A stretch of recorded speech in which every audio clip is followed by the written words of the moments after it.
Hey, Mama! Today's bonus episode comes from Jessica Negron-Solis, who is also one of the amazing mamas inside of the Social Media Detox Club. And she was also a guest on this podcast back in episode 163. Jessica is a devoted wife with a deep love for Jesus and a mother of four, navigating the world of homeschooling for her two youngest boys. As the host of the A Purposeful Brand podcast, she shares faith-infused business strategies and practical tips while empowering Christian women to thrive in entrepreneurship, embrace their calling, and find balance in life, all with a biblical perspective. She has a heart for moms who desire to build a business rooted in their purpose. As a Christian business coach, her goal is to walk alongside ambitious women to help them find clarity, uncover their purpose, and build a brand that's not only deeply meaningful, but anchored with God at the center. In this episode, Jessica shares her 5-step process for simplifying and streamlining your content creation workflow as a mom in business. This is such a good episode with so many great insights into working smarter, not harder, and maximizing the time you do have available as a busy mama. I highly recommend you grab a notebook and pen for this one. All right, let's dive into today's bonus episode. Hey, and welcome back to A Purposeful Brand. This week, we are continuing the Business Basics series with part 3. And today we are going to focus on creating quick and engaging content for your business. Now, content creation is vital for connecting with your audience and establishing your brand presence online. For this episode, I'm going to be releasing a content idea brainstorm worksheet, and this resource is going to complement all the topics that we are going to discuss. So check the description link so you can sign up. And if you miss any of the emails that come out, don't worry. If you're on the list at the end of the series, I'm going to send out a recap, which will have all the episodes and the accompanying resources. So these episodes are designed to be bite-sized so you can just absorb the information quickly, apply it to your business, and start creating content. So let's dive in. Hey friend, thanks for tuning in to A Purposeful Brand podcast, a space where faith and entrepreneurship come together to ignite your purpose. If you're a Christian mom who dreams of building a business that not only thrives, but aligns with your faith and allows you to stay home with your kids, well, you found your tribe. I'm your host, Jessica, and each week we're diving deep into the world of purpose-driven entrepreneurship. In each episode, we chat about topics like faith-infused business strategies, time management, identifying your unique gifts, practical tips to help you build a purposeful brand, and having heart-to-heart conversations with successful Christian women who've walked the path you're on. Get ready to fuel your journey with faith, purpose, and unstoppable drive. Let's empower you to use your God-given gifts, make an impact for the kingdom, and live a life of fulfillment. So stay tuned, because this is where faith meets business and where your entrepreneurial dreams fuel your God-given mission.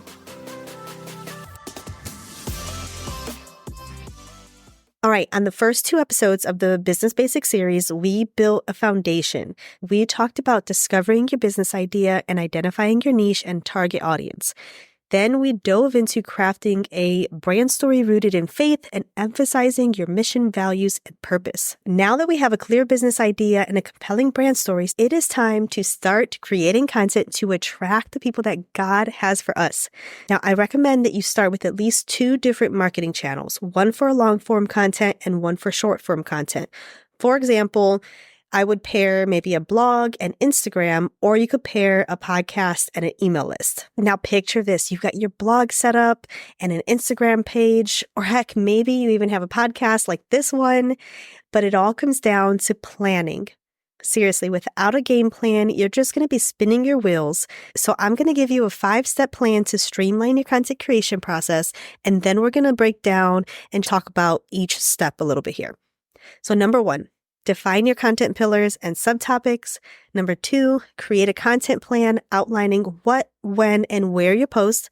Number 3, research content ideas based on audience needs and your business goals. And number 4, batch your content so that you can stay ahead of the schedule and minimize interruptions. And number 5, stay consistent with your posting schedule while maintaining authenticity in your brand. So let's break these down just a little bit. So when you are identifying your content pillars, these are going to be the main themes or topics that are relevant to your business, and they're always going to tie back to who you serve, how you serve them, what their struggles are, What are their goals that they want? What is the solution to their problems? They can be overarching themes and really encompass a variety of aspects of your niche or industry, but they're all going to tie into who you serve, how you serve them, and what it is that your business does for those categories. So for example, for a web designer, some content pillars may be brand design. A second one could be common questions, the behind the scene process of working with you, how to get your clients' websites ranked on Google. Okay, so these are going to be main themes or topics that you're going to use to organize your content. Once you have your main 5 to 7 topics, I then want you to brainstorm some subtopics of things that could fall under that. Now, this does not need to be specific content ideas, such as what you're going to post. They're just going to be subtopics that are related to your main topic. Now, when you have your content pillars and your subtopics defined, then you can go ahead and create a plan outlining what, when, and where you will post. And so this part here, I want you to, 1, be realistic. Be realistic and honest with yourself about your capacity in your current season of life. So it could look something as simple as you're going to create 2 blog posts a month, 4 emails that will go out to your email newsletter, and every week you're going to post to Instagram 3 times, and then you're going to show up in stories 4 times out of the week. So it could be very simple. So just be realistic about what you can be consistent with. And I always recommend starting a little bit lower than what you think that you can handle, because I know we want to strive high, but start a little bit lower. So this way you can get really good at being consistent with the little bit. And then as you get better, as you get used to it, and as you build out your processes and strategies and things, then you can start adding in more. Now, the third step, research content ideas based on audience needs and your business goals. So I want to mention that before you post anything, before you brainstorm anything, before you write any captions, it's important that you know the purpose of your post. So are you entertaining? Are you educating your audience? Maybe you are showing transformations, you're selling, or you're just relating to them, building that know, like, and trust factor. It's important that you know the purpose of your post, so that way you can write and create that relates to the end goal of what that purpose is. And I encourage you to not always just entertain. Do not always just sell. Do not always just educate. Mix it up. Okay, so here are some of my favorite ways to generate content ideas. Now, after you've gone through your content pillars, your subtopics, and, who it is that you're serving, and you've looked at your offers and how you're helping your clients, you can already, just from that, generate a ton of ideas. But some other things that I love to do is mind mapping. I love getting on my whiteboard and putting an idea and then kind of, spider web out of there. Okay. So mind mapping is great for creating content and then creating just so many different subtopics, and it can continue and continue on. I love it. Another thing that you can do is get into Facebook groups. So you can go into Facebook groups and you can put your keyword, if you're a web designer, you can put web design, web designer in the search box and see what people are asking, see what questions they have, what their concerns are, what their problems are, and use that to generate topic ideas, do market research, and see how it relates back to your ideal client, who it is that you're serving, how you serve them, and the transformation that you're giving them. Another thing that you can do is go into Instagram and find larger accounts that are serving similar audiences and have similar offers that you do. And look at what type of content they're putting out and what's resonating with their audience, what's getting a lot of likes and shares and comments, and what are the people saying in the comments. These are great ways for you to generate content ideas. In addition to that, you're going to look at your own business goals. If you know that you have a launch coming up in 30 days, you know that you need to create content that is related and tailored to that launch so that you can draw people in. Hey, friend, quick interruption here. If all of this sounds like a lot, if you are still racking your brain about how to create content and what are my exact pillars going to be, I would love to work with you and help brainstorm with you and narrow down your content creation process, what you're going to be talking about and who you're going to be serving and your audience and all of the fun things that can come from running a business and serving the people that God has called you to serve. Book a clarity call in the description to see how we could work together. All right, now back to the episode. And then number 4 is batch your content. This is so important as moms because we are busy and we do not have time to post on the fly. And I know sometimes we get inspired, we're led by the Holy Spirit to share something, and that's fine. But I truly believe that as busy moms in business, we need to have a plan ahead of time, and it's important to batch. Even if you're batching just a week ahead or a month ahead, batching is just going to save you so much time, and it's going to help you stay on track so that you're reaching your goal. So I found this interesting, and it says that the average person is interrupted 31.6 times a day. Now, that's the average person. What about the average mom, okay? How many times is the average mom interrupted? So Good Old Google says that most of the time mothers last no more than 10 minutes without interruptions. And 15 times per hour they're being interrupted. That's 1 interruption every 4 minutes. This is crazy. As moms, we are constantly being interrupted.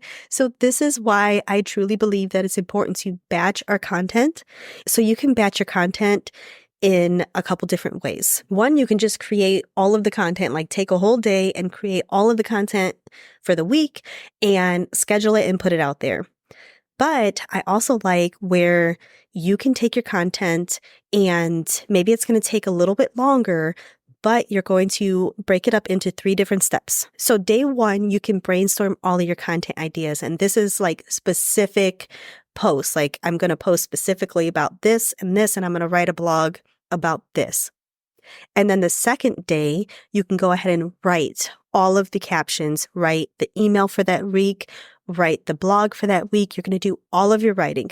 And then on the third day, you can create the graphic, you can find the images and schedule the posts. Now, this is called context switching when we are constantly going back and forth from different tasks.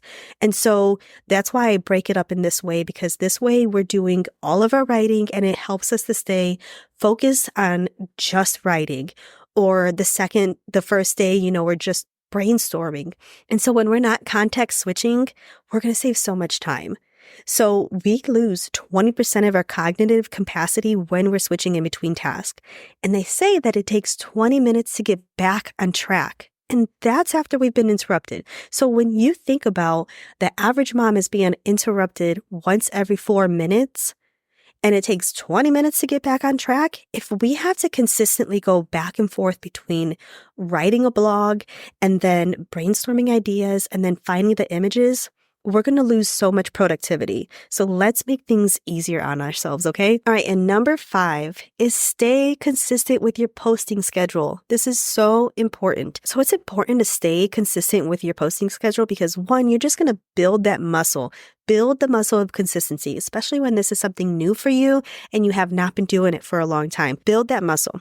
Second, you're going to build trust with your audience. So build the know, like, and trust factor with your audience. They know that you're going to show up for them. Even if it's 3 times a week, they know that 3 times a week, you're going to be there and they can rely on you. And it's going to help build that expertise and help people know you for what it is that you do. Because if you're so inconsistent with your content and you're showing up like 5 times 1 week and then you ghost everyone for 3 weeks and then you show up 2 times and then 1 time, people are going to forget about you. That's just the honest truth. But if you're staying consistent, even if it's a smaller amount of time, you're going to stay top of mind. Now, something I did not mention is authenticity within your brand. It is so important to show up as you are. And I know that a lot of people struggle with showing their face. They struggle with being open with others and just putting themselves out there. But if you are not being true to yourself and who it is that God made you to be and how you are uniquely created, beautifully created, then you're going to have a really hard time attracting the people that He's called you to serve. So I've got 2 bonus tips here for you. First one is to keep things simple. Focus on the 1 or 2 marketing platforms initially and build from there. And then the second is regularly evaluate your content strategy so you can adapt to changing audience preferences, business goals, pivots, and things like that. Check in and see what is working and what is not working. So just a really quick recap. Here is the 5-step plan to streamline your content creation process. 1, define your content pillars and subtopics. 2, create a content plan outlining what, when, and where you post. 3, research content ideas based on audience needs and your business goals. 4, batch your content to stay ahead of schedule and minimize interruptions. 5, stay consistent with your posting schedule. Don't forget to join the email list so that you can get the resources mentioned in this episode. Next week, we're going to be discussing marketing strategies tailored to busy mom schedule. So until next time, God bless. All right, so that's a wrap for today's episode. I pray this episode blessed you, and I hope you found some inspiration and strategies in here to help you create content with ease as a mom in business. If you enjoyed this episode and found value in it, will you do me a favor and leave a review? Your reviews truly help this podcast reach more amazing women like you. So head to Apple and just leave a review. It takes like 30 seconds to do it, and it would truly just bless me so much. And here's another fun way that you can show your support for the podcast. Take a screenshot of this episode and share it in your Instagram stories. Tag me at jessicanh.solis so I can connect with you and reshare your stories. Remember, your journey is unique, your gifts are powerful, and your faith is your greatest asset. So until next time, keep dreaming big, taking inspired action, and living out your calling.